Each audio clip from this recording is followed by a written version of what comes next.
లంచ్కి కిచిడి చేసుకుందాము.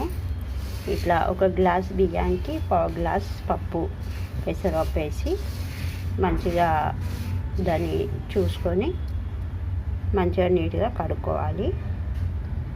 మంచిగా కడిగి పెట్టేసి బియ్యం పప్పు ఒక గ్లాస్కి పావు గ్లాస్ పప్పు పెసరపప్పు వేసి మంచిగా కడిగి పెట్టేసి అందులోనే 2 మిరపకాయలు కట్ చేసి వేయాలి. కొంచెం కొత్తిమీర పుదీనా వేసుకోవాలి. ఒక 4-5 మిరియాలు వేయాలి. ఉప్పు వేయాలి, మనకి సరిపడా ఉప్పు. అందులోనే నూనె కూడా వేసేయాలి. ఇలా వేసి పొయ్యి పైన పెట్టుకోవాలి. కిచిడీలోకి టమాటా చారు కానీ టమాటా కూర కానీ చాలా బాగుంటుంది. ఇది ఇప్పుడు టమాటా చారు చేస్తున్నాము.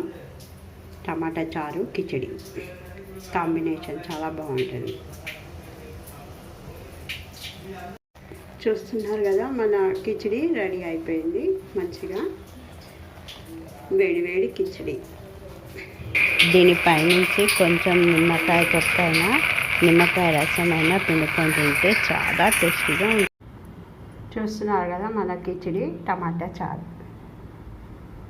మధ్యాహ్నం లంచ్. మీరు కూడా ఒకసారి ట్రై చేయండి. మా ఛానల్ని సబ్స్క్రైబ్ చేయండి. మంచి కామెంట్స్ పెట్టండి.